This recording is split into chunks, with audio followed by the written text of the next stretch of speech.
आज सुबह की एक घटना याद आ गई मुझे कि सब मित्र घूमने जाते हैं और घूमते हुए लौट रहे थे।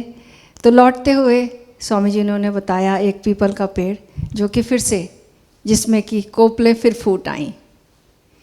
उस पर से गज़ल याद आ गई, कोपलें फिर फूट आईं शाख पर कहना उसे, वो ना समझा है ना समझेगा कहना उसे। दो लाइन सभी मिलके गाएंगे और फिर मैं बताऊंगी ये क्यों मैं शुरुआत कर रही हूँ उसकी।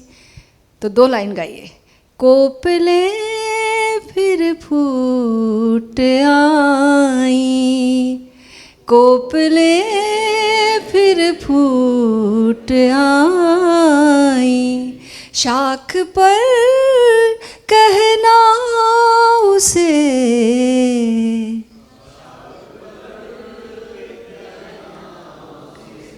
वो न समझा है न समझेगा,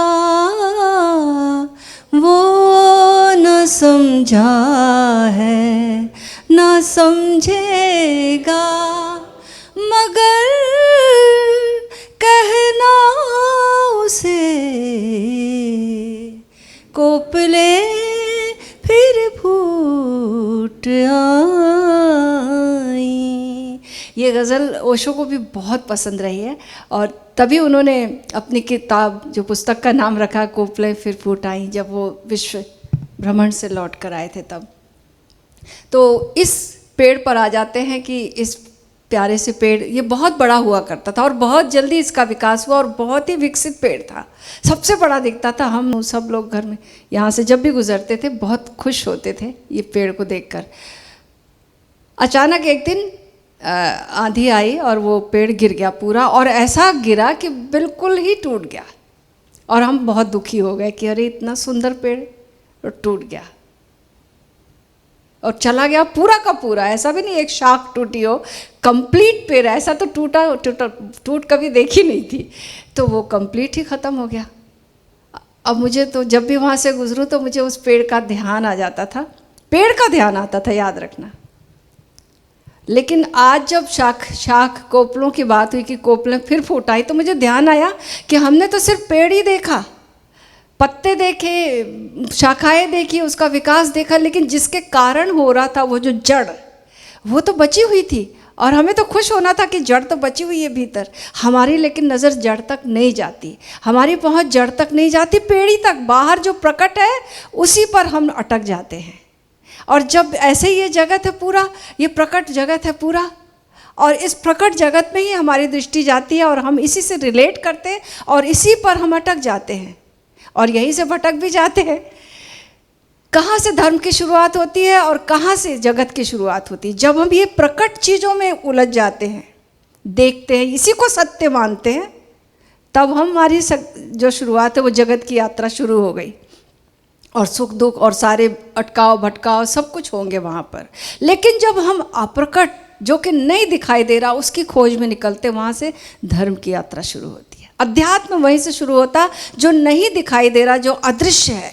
पूरा जो जीवन है, जीवन का आधार जो है उस अदृश्य पर टिका हुआ, जो कि नहीं दिखाई दे रहा।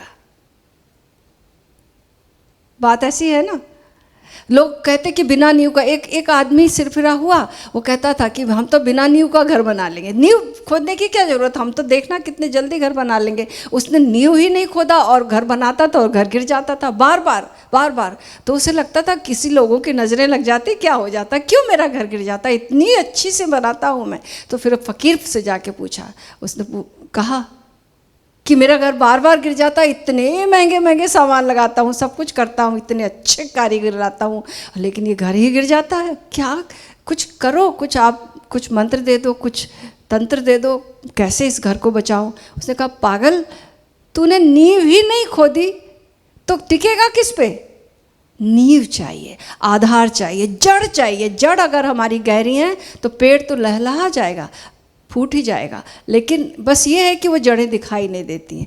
माला के मन के दिखाई देते हैं, गुरिये दिखाई देते हैं, हमें माला पहनी, माला दिखाई देगा, लेकिन वो धागा जिस पर वो माला बनी है, क्या वो दिखता है? वो धागा नहीं दिखता है। वो अदृश्य धागे की जो खोज है वही अध्यात्म की आत्मा की, परमात्मा की खोज है। और जो उस पर निकल जाता है उसका जीवन धन्य हो जाता है। भगवान कृष्ण गीता में कहते ना, कहते हैं कि हे अर्जुन, मैं चंद्रमा, सूर्य, ताराओं में प्रकाश हूँ। उन्होंने सूर्य नहीं कहा, उन्होंने चंद्र भी नहीं कहा, उन्होंने प्रकाश कहा। क्यों कहा? और जबकि प्रकाश तो दिखाई नहीं देता। हाँ, प्रकाश नहीं दिखाई देता, प्रकाशित वस्तुएं दिखाई देती हैं। प्रकाश जिस पर पड़ता है उससे टकराकर जब लौटता है वो वस्तुएं चमकती हैं, वो दिखाई देती प्रकाश के कारण। प्रकाश को हम कोई भी नहीं देख सकते, प्रकाशित वस्तुएं देख सकते हैं। तो जिसके कारण वस्तुएं चमक रही हैं, जिसके कारण सब चीज़ें दृष्टिगोचर हो रही, वो हमें नहीं दिखाई देगा, वो अदृश्य है। तो उसकी खोज कौन करता है? जो अपने भीतर जाता, अपने भीतर इंद्रियों से जो नहीं दिखाई देता है, अंतर्मुखी होकर अंतर इंद्रियों से जब वो देखता है तब उसे प्रकाश दिखाई देता है।